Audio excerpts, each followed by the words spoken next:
You're live. Okay. All right. Good afternoon. I'm Mark Kleiser, Planner 2 with the Planning and Building Department. I am calling the August 9th, 2023 Archaeological Commission meeting to order at 2 p.m. exactly. And before we begin the meeting, we do want to acknowledge with respect the indigenous peoples on whose ancestral land we hold this Archaeological Commission meeting and whose historical relationships with that land continue to this day. So moving on, we're going to move on to item 1, which is roll call.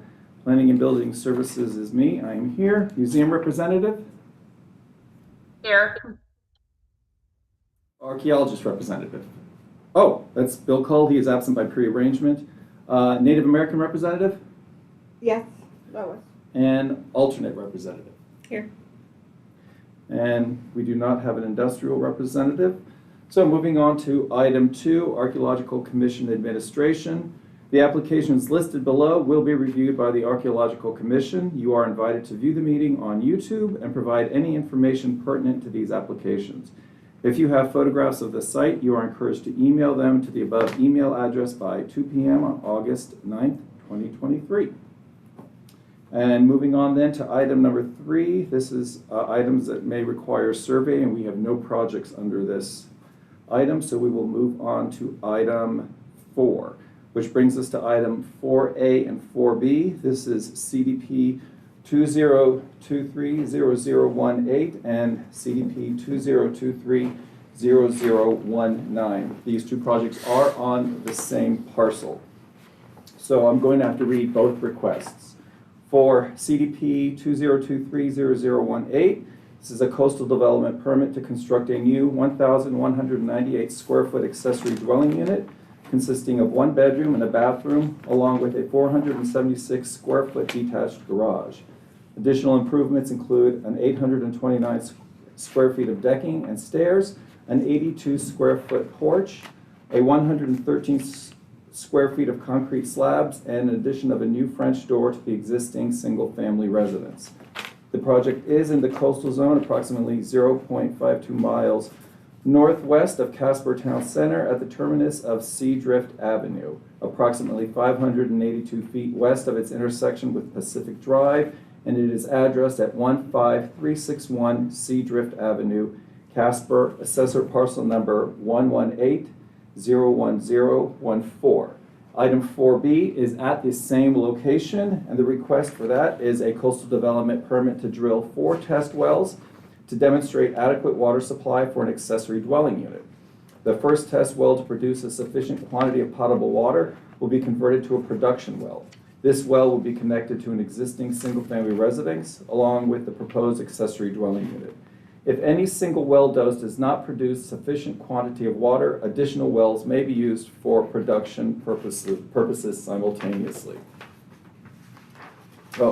Also proposing in this project is to remove existing water storage container and installation of 2 new 2,500-gallon water storage tanks underground, along with septic infrastructure repair and replacement, including replacing the distribution box, installation of an aerobic treatment unit, and replacement leach lines. Additional improvements include a roof-mounted solar power array and solar hot water panel, a heat pump with a concrete pad, the expansion of a gravel parking area, the re-roof of the existing single-family residence, along with replacement of 5 windows and 1 French door. As indicated earlier, the location is the same as item 4A. So, do we have anyone from the public wishing to speak on this item? We don't have any members of the public. We have the agents and applicants online. Okay. And I also see we have Planner Grondike here in attendance. Keith, do you have anything you want to add to the project before we reach out to Amy and Aviv? No, I think they have more information than... Okay. Then we will now reach out to Amy and Aviv and ask if they've got any items they want to cover on this project before we bring it back to the commission. Thank you, Mark. Thank you, commissioners. This is Amy Wynn with Wynn Coastal Planning and Biology representing the Sullivans. And just wanted to make sure that the commission received the letter from Valerie Stanley I'm sure, yeah, that's it. And then here to answer any questions as you might have.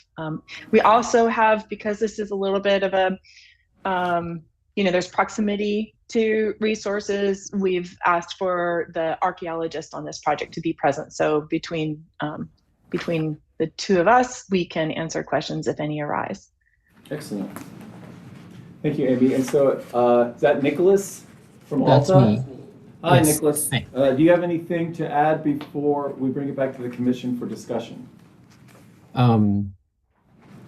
Not off the top of my head. I'll be happy to answer any questions you have about the survey report that I wrote for this project. Okay, great. Thank you. All right, so with that then, bring it back to the commission for discussion of this project. My understanding is that the shell refuse deposit will be avoided, and you're going to have it marked off and make sure everybody knows that it's there, and then when the work's done, you take it down. Is that right? That is correct. That we'll have exclusionary fencing around the site and make sure that we don't go into that area. There is also a program for spot checking, which after the project is approved, then the archaeologist and the contractor will meet to develop the specifics of the spot check program, which entails figuring out what the threshold events are, where we'll want to have the archaeologist on site for sure to observe any ground disturbance. And then the archaeologist will also come at, some regular intervals just to take a look on the property. And that the details of that program will be figured out after the project is approved and the contractor has a better understanding of when he needs to do what sort of ground disturbance. Well, that's basically at the heart of my interest in the whole thing. It sounds like there's quite a bit of ground disturbance when you're going to put in big tanks and you're going to redo a leach line and you're going to redo the, I don't remember, the box that connects everything and stuff. So Casper is a very desirable place along the coast, and there are a lot of sites in the area. In fact, I think there was one that was like 0.2 miles from the property line.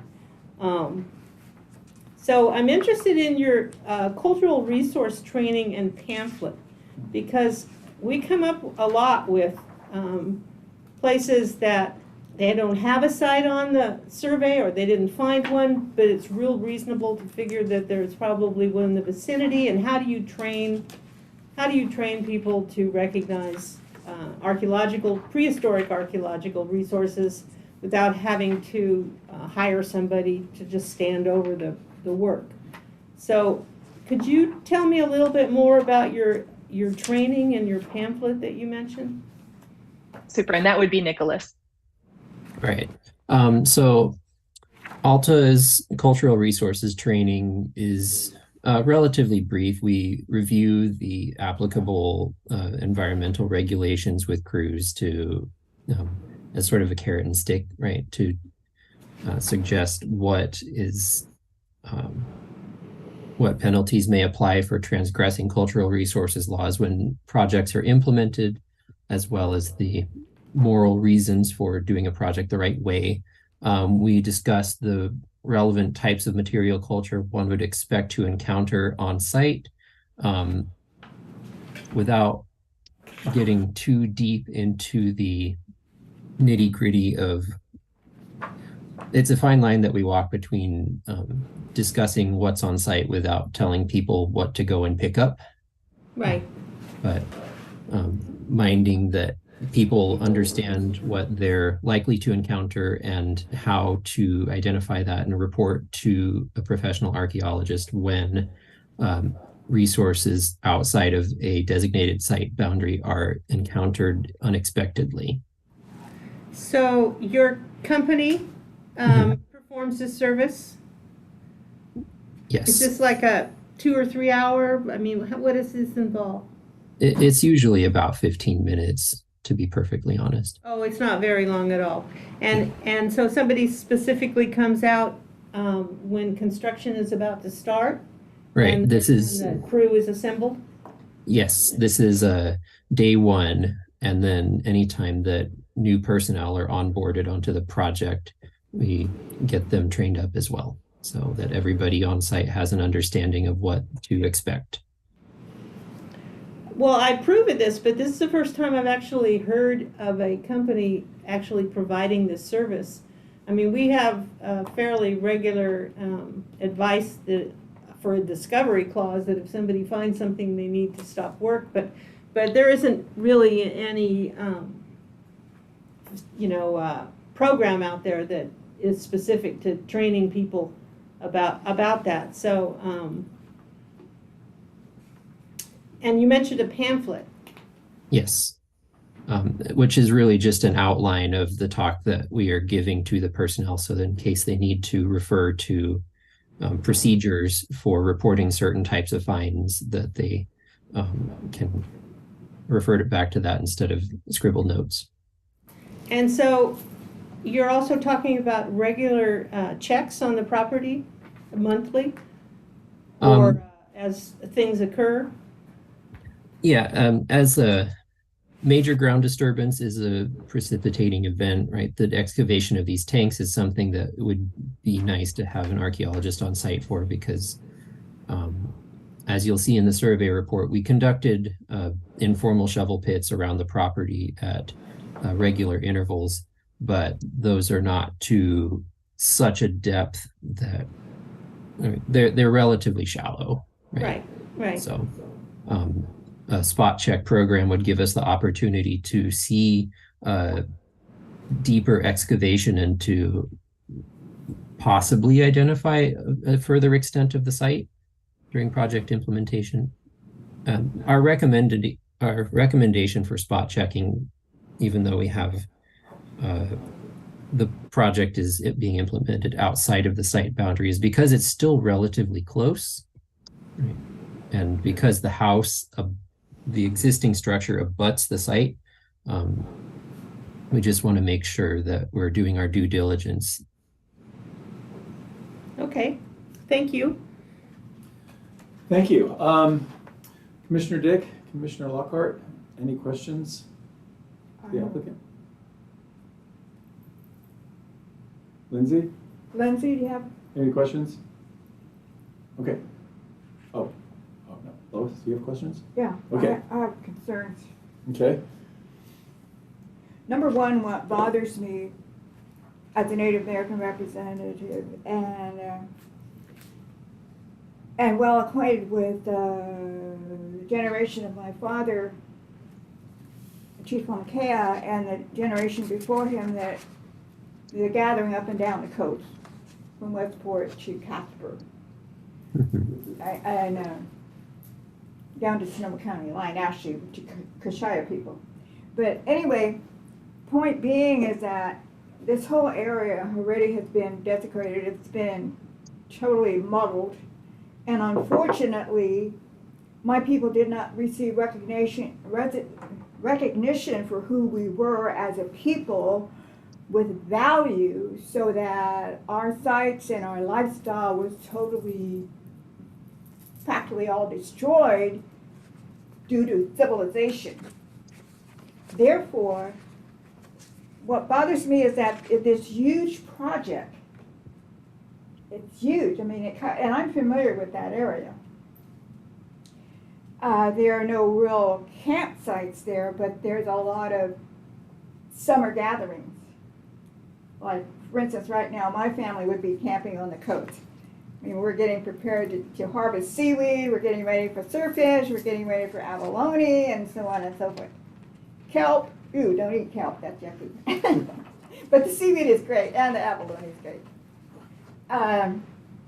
So I'm just concerned about, again, the expertise of the archaeologists on site through this company, and I just it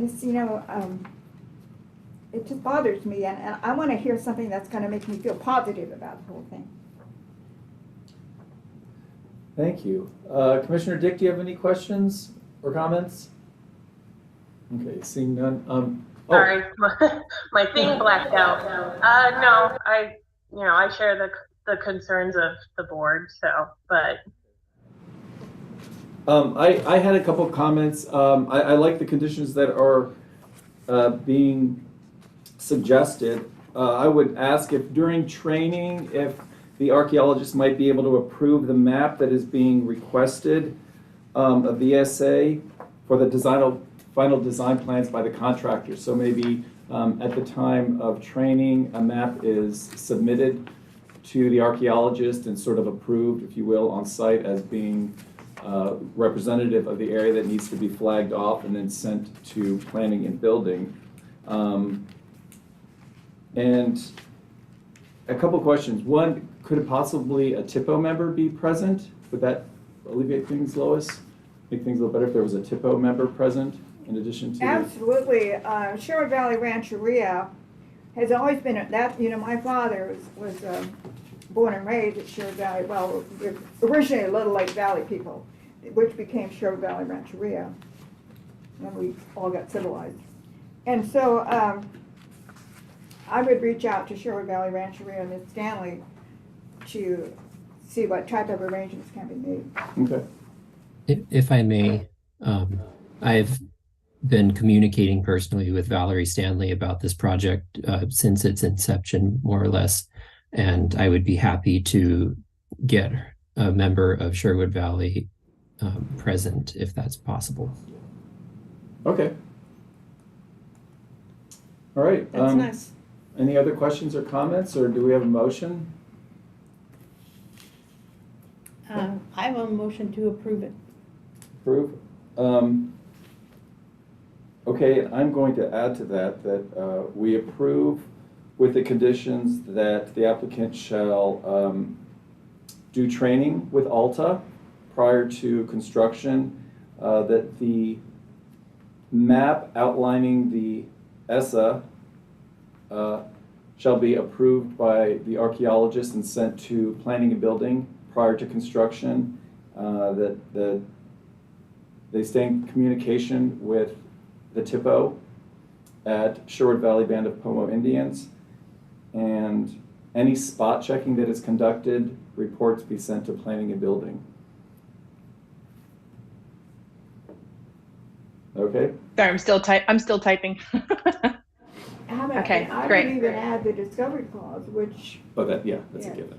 Yeah, but, I mean, it's such a huge area, who knows? right. And in those days, people were mean and nasty, and they shot you if you looked, didn't look right. Who knows what's out there? Okay. as you Do you said- mind if I'm sorry. Sorry, go ahead. This is Amy. Do you mind if I repeat or paraphrase what I think Mark said? Sure, absolutely. Okay, great. So, the commission recommends or requires that the applicant do training with Alta prior to construction or ground disturbing construction. That we submit a map that outlines the ESA approved by the archaeologist. Submit that to planning and building prior to construction. Remain in communication with the TIPO at Sherwood Valley, who presently is Valerie Stanley, for spot checking. Submit reports to planning and building, and certainly the discovery clause. I think that's what you've said so far. I don't know if you have anything more, but I wanted to. Does that capture? Yes, that captures the motion I made. Anything else? And the discovery clause is a given. Yes. Okay, so that motion has been made. Do I have a second? I'll second. Okay. Okay. We have a second. Okay, roll call then. Museum representative? Aye. Native American representative? Yes, Alternate representative? Yes. And planning and building is a yes. Motion carries. Thank you very much, Amy and Aviv and Nicholas. Thank you. We appreciate your review. Thank you very much. Thank you. Okay. Thank you, Keith. Okay. What's the ESSA? Yes, The ESSA is the area of sensitive, I can't remember what it stood for.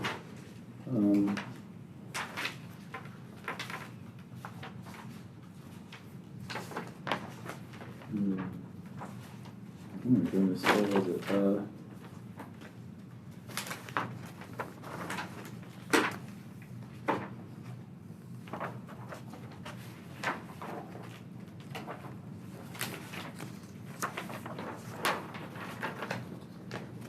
Keith, do you know off the top of your I'm head? trying to find it. I don't feel so stupid now. I saw it. I figured it was probably, something I would approve of, so I didn't want to sit there and ask. Environmentally sensitive area. Thank you. So it's 1S. Okay. Yeah, just one S. Okay. I, All right, then, moving on then to item number 4C.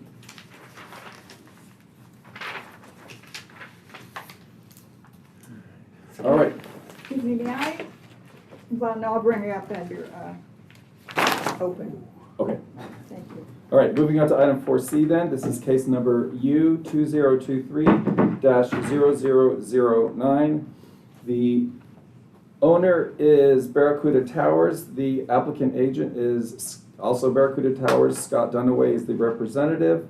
The request is a coastal development use permit to authorize relocation of a 154.5-foot tall telecommunications tower and appurtenant equipment from parcel number 027-30613 to parcel number 027-32101. The tower will be located within a 100-foot by 100-foot leased area. Associated improvements include a 30-foot wide access and utility easement. It is located in the coastal zone, approximately 3.8 miles southeast of Point Arena Town Center on the east and west sides of 10 Mile Road. About 1.5 miles south of its intersection with Eureka Hill Road. The parcel is currently not addressed and the parcel number is 027-32101. And do we have anyone in attendance for this project? We have Scott Dunaway on Zoom. Okay. Welcome, Scott. Do you have anything to add before we bring it back to the commission for discussion? No, just wanted to let you know that I'm here and can answer any questions you have, or if I can't answer them, I can get them back to the archaeologists both on the project and get some answers for you. Okay, great. Thank you. So then that brings it back to the commission for discussion. well, my feeling is that it's probably got a very low probability of having any prehistoric. There are no records. My impression was it was a visual survey only, so there was no subsurface scrapings or shovels or anything like that. But it's also thickly wooded and thickly, ground cover. Mm-hmm. So, and it's not a really huge area. It's well, the road could be, I guess, but 100 by 100 foot pad or meters. Is it maybe meters? I can't remember. Square foot. And I don't know how long the easement for the road is, but it's possible, I guess, something could pop up. But everything I have is really dark, so it's hard for me to tell, but it's basically the top of a little peak, right? Mm-hmm. And it's the only flat area. Everything else around it looks like it's a fairly good slope. That's my understanding. Scott, can you confirm that is the case? Yes, that's the case. There's a utility access easement that's existing out there, and we found an area that was flat that we could locate the project on. So yes, that is correct. And we'll be utilizing the existing utility easement road that's out there. Given the fact that there's probably a very low chance of anything cultural being there and how difficult it would be to just even look at the soil, I'm willing to let it just go. I think so. I would have to agree with that. Sonoma State did indicate that there was a low probability of anything out there, and I'm comfortable with the discovery clause. Given the slopes, I worked with some foresters for BLM, and they said that you really can't even tell where, forests move around, so you could be looking at something that you think is an open meadow and it's a good place for a site, and 500 years ago it could have been thickly wooded, and what's thickly wooded could have been the open meadow. So unless you went in and, you know, with a bulldozer or something and scraped everything, you wouldn't really have a chance. So that, given the slope and the idea that probably there wasn't a real good reason for anybody to go up there to harvest, I guess there could be some spiritual reasons why somebody would go up on a peak, but I don't know if it's the highest peak or the only peak, or it's a little hard to tell. Anyway. Commissioner Dick, Commissioner Lockhart, thoughts or comments or questions for the applicant? Well, I agree with the paperwork submitted. It seems to be in order. However, I'm concerned about the road too. It looks like the road, is it the one that goes past Radio, City? I think there's a, Well, there's a label facility. on top of facility. Facility, and yeah. my father spoke a lot about 10 Mile Creek, 10 Mile area. Mm-hmm. And in doing family research, found out that actually he spent summers at 10 Mile as a boy growing up, camping in that area. You know, what is it, Westport, McCarrister, and going down towards Fort Bragg, past Fort Bragg. Anyway, I thought a point of interest for me personally. Oh, but this is by Point Arena. This is further south. Is it the Barracuda Towers? Yeah, that's what they're calling it. Yeah. Yeah. It It's a says 10 mile road. location Arena. 3.8 miles out Point Arena, east and west sides of 10 Mile Road. Correct. My point is that tribal people were traveling all the time back and forth. Oh, okay. See?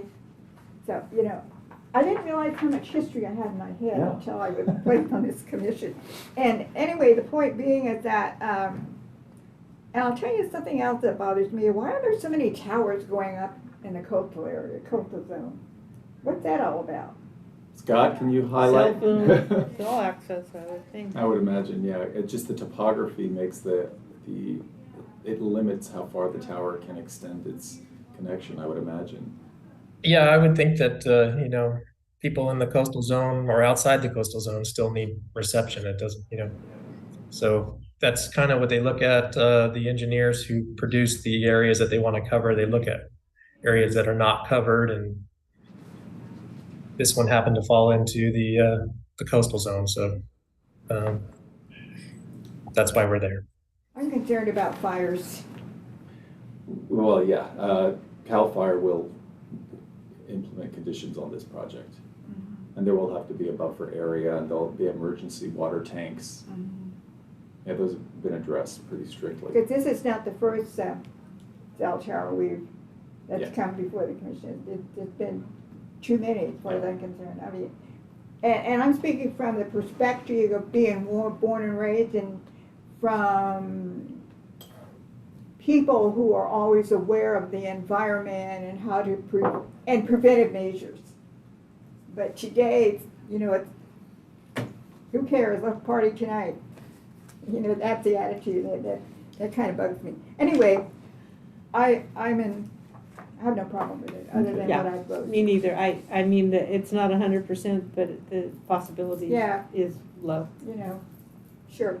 Go ahead. Commissioner Dick, any thoughts? Gosh dang it, my computer or my video keeps blacking out. But no, y'all keep beating me to the punch. You're saying what I'm already worried about, so I don't really need to rehash it. Okay. Well then, can we get a motion? Approve. Approve the project with inclusion of the discovery clause. Do we have a second? Lockhart, second. Okay, second by Lockhart. Roll call. Museum representative? Aye. Alternate representative? Aye. Native American representative? Yes. And PBS is a yes. Motion carries. Project The survey is accepted. Thank you very much, Scott. I'll be in Great, touch. thank you so much. Bye. Bye now. Okie dokie. Moving on then to our last item. That's Heritage House. yes, item 4D. Look how much there is in here. Yeah, it's quite the package. This is crazy. Yeah, they're doing a lot of work. This is case number CDP 2023-0027.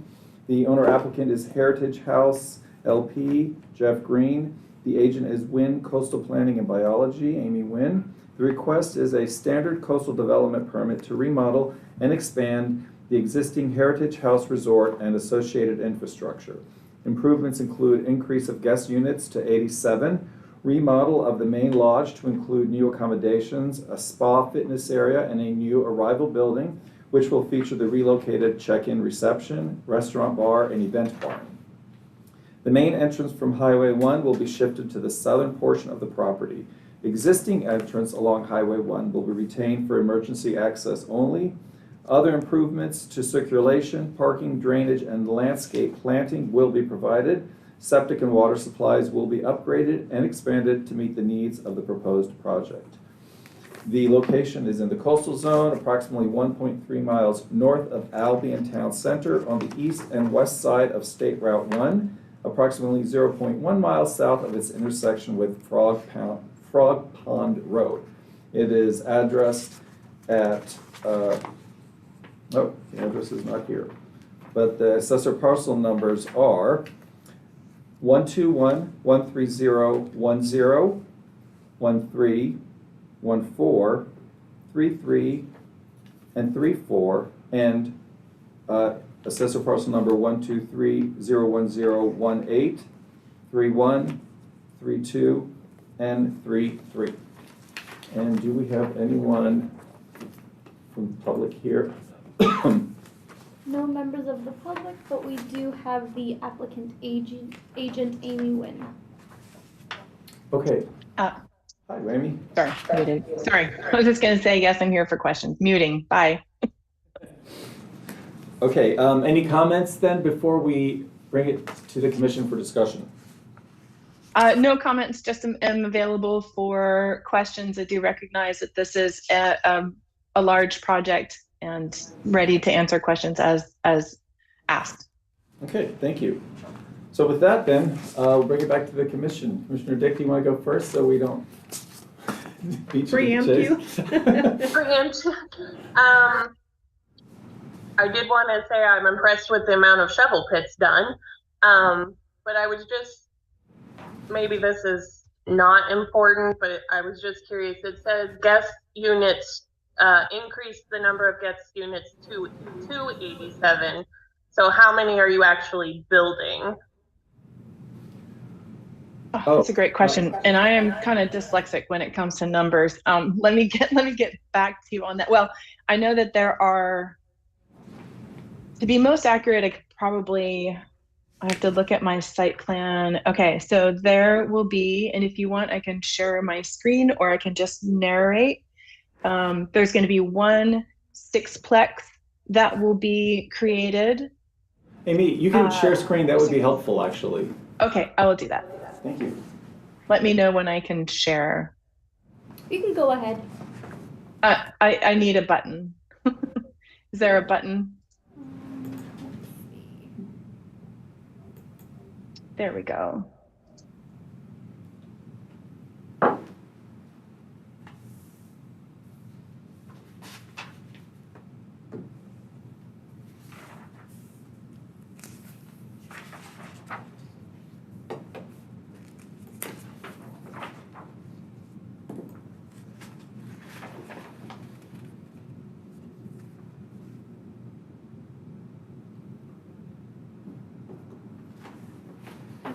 Amy, I believe you are muted.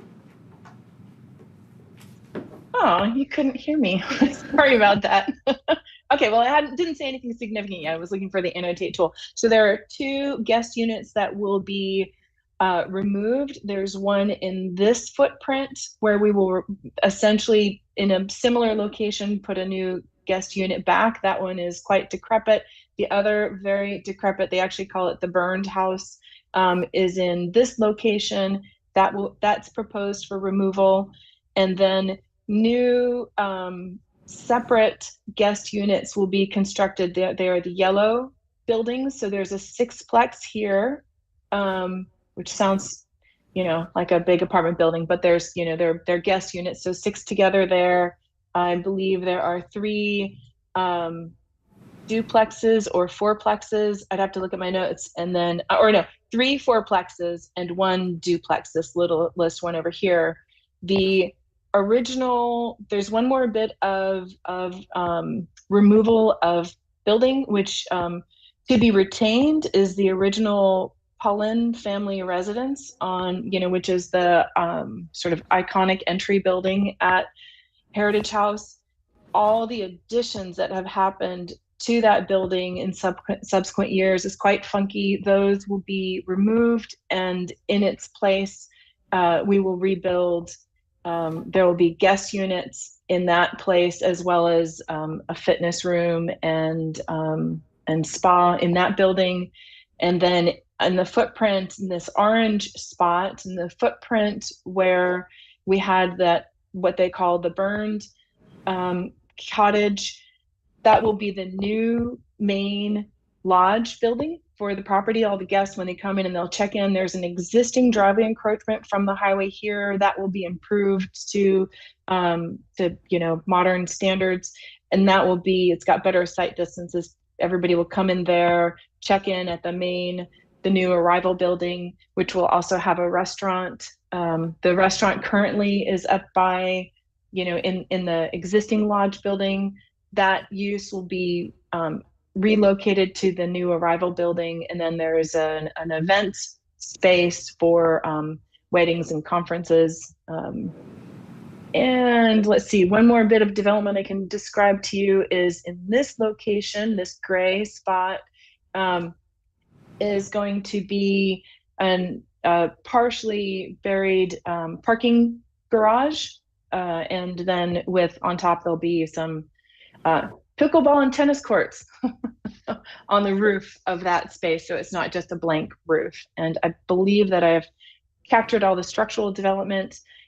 There's, of course, an extensive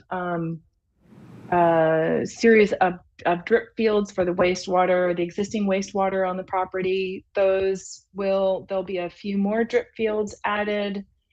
Those drip fields will be able to feed landscaping as well. And then any infrastructure lines that have been, that need to be upgraded will be upgraded during this process at all. And I hope that characterizes the project for you.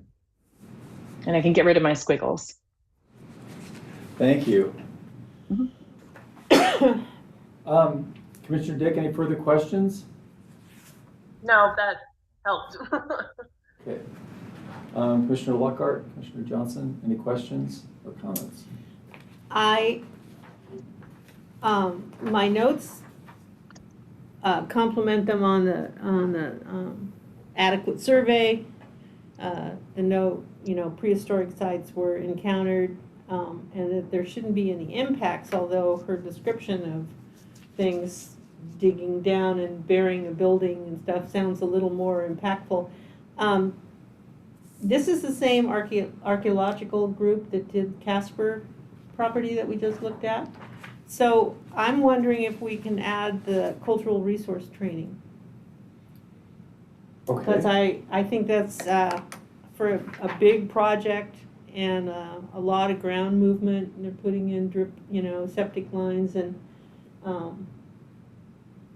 I think for the amount of work for the cultural resource training and the possible advantages of that, I'd like to add that. Okay. Sounds like it's in place to do that. I fully agree with our alternate opinion on that. And furthermore, the point made in documentation on page 17 in regard to, that's historical background, in regard to the site, not page 14 rather, which is California, Mendocino, California 0011843 and California, Mendocino County 0011844 prehistoric. Those are sites where sparse, how do you say it? Where little scattering, chert, obsidian flakes. That means when you see obsidian flakes and chert, that means someone there has been camping there. They're developing. They're making their tools to probably open the abalone, which is always a headache to try to get the abalone out of that shell, and also residue of leaf-shaped projectile points. Can you just imagine how beautiful that is? Yeah, and it's rare to find And I connected have to seen, shell as I mounds. say it again, North State Road across from Pinoleville Rancheria. My brother, my eldest brother, worked for Kenny Kunzler, who owned that property. And the people that came in there and cut down that hill, and they said they were not going to remove dirt. And they did. I personally saw loads and loads of dirt removed and taken. I sat there and watched them. I parked. I So parked there on the road. survey, the search radius, which is where they found these sites, is not the project area, it's the Oh vicinity. yeah, they always say that. It's not Yeah. always there. Well, I was just gonna ask Amy, Amy, is there any chance of like staging or anything happening anywhere near either of these identified sites? 0.3 miles. All of the identified sites are not within this ownership. So all of the material staging will happen within the ownership. The resort will actually have to be partially closed or during some of the most intense period. I know they'll work very carefully on a kind of rolling closure, I'm sure, for as much as they can, but all of the material staging will have to occur on site on the property. Well, that makes me feel a little bit better that it's Yeah, not actually they on always site. set things up so that it's just right next to it. But that's why it'd be nice to have the training, because there are obviously sites dotting Right. all around that area. And with the ground disturbance going on, it'd be nice to have that backup. I agree. Well, Other than that, I have no, I have a lot of concerns, but in regard to the mountain of paperwork in front of me, which I read through everything. And it was kind of interesting to me that even the people, the ownership here didn't even comply with coastal zone commission, and they got smacked on their wrist for it. But they went ahead, and I thought, that's Mendocino County for you, with all due respect. okay. Although we But seem that to was be years and years ago, over- before government was honest and true. Well, if there's no Anyway. more comments, then I would like to propose a motion then to accept the survey with the added condition that training occur prior to construction activities and with the inclusion of the discovery clause. I agree. Second? I agree, yes. Second, Commissioner Johnson. Okay, then I will do roll call. Museum representative? Aye. Native American representative? I, Alternate representative? Aye. And PBS is a yes. Survey is accepted and approved. Thank you very much, Amy. Thank you. I am grateful for your consideration and especially understand and empathize with the amount of time it took to go through the material. So thank you very much for your consideration today. See you next time. thank you. Bye-bye. Okay, then that brings us Do we to, have our guest today? we do not, no. I was going to mention that for matters from staff. That's why I got out of bed. Matters from staff, Brian Much, who was scheduled to be here today, is not going to be joining us. We are going to invite him when Bill Call can be back, so that we have a full commission, and then we can address those questions that we talked about over the last couple of meetings, which were the conditions of approval from the Art Commission and how they're interpreted by the Planning Commission, what referrals to Sonoma State look like, what actually happens. We discussed training sessions for archaeological monitoring. And I think we should maybe see, I don't know if he's the right person, but the one that, Alta, is that the? Alta, yeah. Alta. If that can be recommended or just become a standard. The training? Out of these companies that send archaeologists to do surveys, that they have a backup, training session. Oh, okay. Right. I mean, you can't refer business to one company, especially if they didn't do the initial survey. But I don't know if it would be that you would request that in each individual archaeological company adapt something, or if the Northwest Information Center can have a group that would come out. I mean, I don't know how that would be handled diplomatically, and you can't just say, okay, we've got more business for you. It's not your company, we're gonna give it to this Right. company, but I really think it would be nice to be able to have that just be a standard as part of a, these companies that do archaeological survey, for them to have a program like that. Well, I I'm know not that- sure 15 minutes is adequate, but, Right.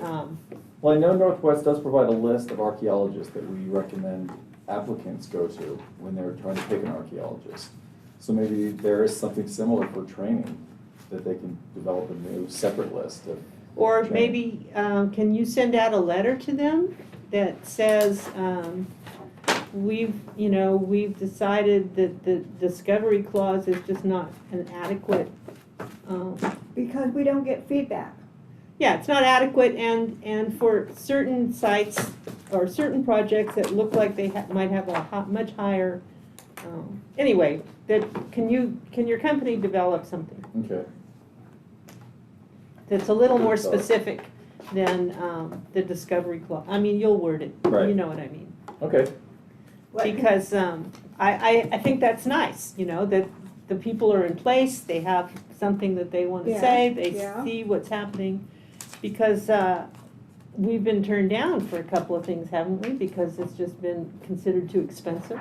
well, yeah, the planning commission has changed the condition to not be an archaeologist present, but rather to have a TIPO member present instead of an archaeologist.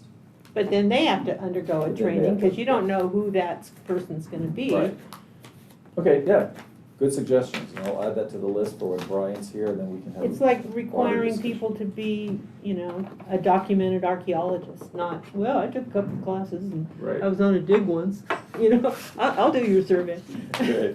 Yeah, people have to, I mean, it's beyond what I had to do.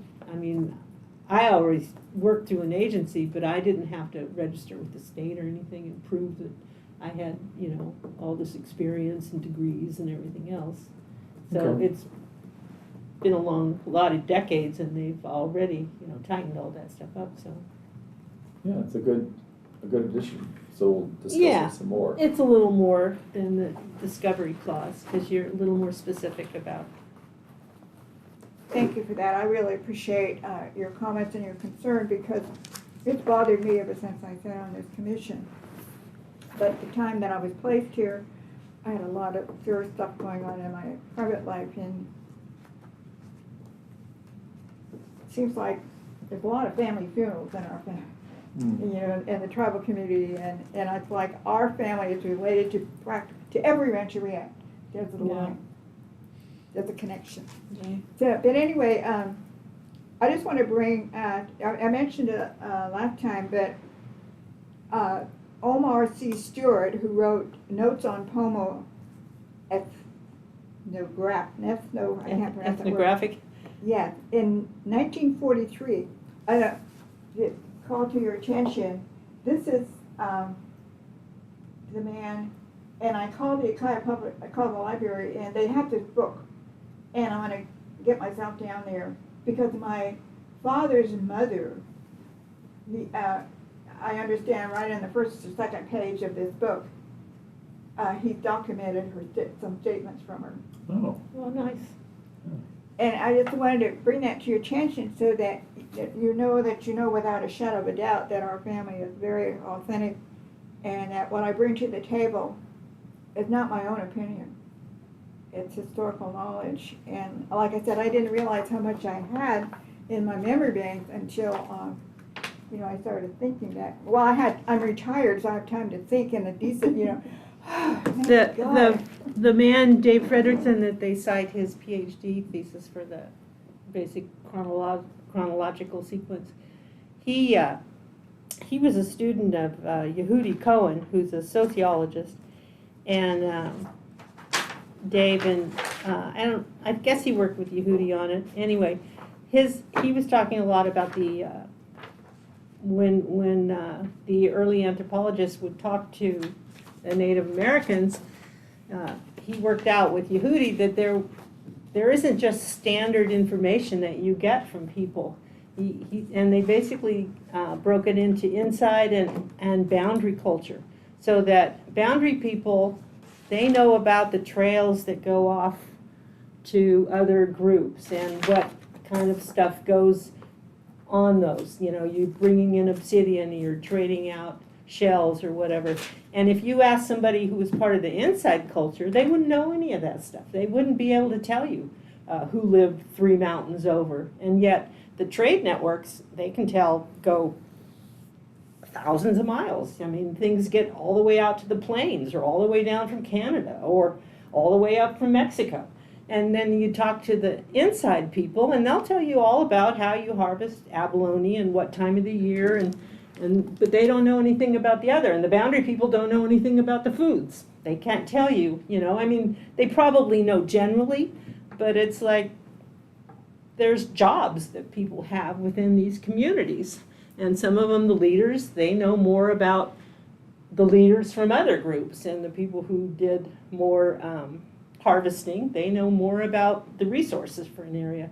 And so that you get this real inconsistent information when you read some of the ethnographies, because they didn't ask the right questions of the right people. Interesting. Yes, it is. And this is what the volunteer work that I do in the county, and I'm always being asked my opinion on, the tribal community, what's happening with them. And I'm honest, I don't beat around the bush. The main concern I have amongst the next generation coming up, and even in my immediate family, is sobriety. Because if there's a lack of sobriety, there's not going to be a desire in their hearts to become educated. And those 5 or 10 members of our family, the last 2 generations that have become highly educated, I had a nephew that got his doctorate, and several have master's degrees, and a lot have a BA and BS, but they're not here. They leave the area. There's nothing for them. They come home for family gatherings, family funerals, and that's it. And the sad part is that I had always dreamt about, particularly with my own son, my late son, that he would step into my father's position. He's very gifted, not only spiritually, but was a techie guy before the tech started here. He would walk around with all these wires on him. I went to visit him. He'd be talking in the living room, and I'm answering him that, and he walked into the kitchen area. I said, "Oh, sorry, honey, I thought you were talking to me." Because I'm saying, "No, I don't think I'll be available that day," or something. It was kind of funny. Or he'd have. We used to think those people were crazy. Now we look at them and go, "Oh, they're on the phone." Yeah. Okay, then continuing with matters from Commissioner Dick, any? Sorry. Sorry. She left, maybe. Then we got off I on think her camera just went off Her again. camera's having trouble. It Any- seems like. I think you're muted. My camera keeps blacking out, and I have it set where it's just whoever's talking, so I don't see my picture, and so I don't notice it until We were just us. Okay, so nothing from you for matters from the commission then? Okay, then we'll just move on to item 7, matters from the public, and I don't think we have anybody. No members of the public on Zoom. Okay. Sorry, thought we were done. Oh, no, it's all matters from the staff, matters from commission. So that brings us to item 8, which is adjournment. I'll make a motion to adjourn at 2:54 p.m. All in favor? Aye. Aye. All right, thank you, everyone. See you next month. Yes. Bye-bye. So we don't know exactly when we're going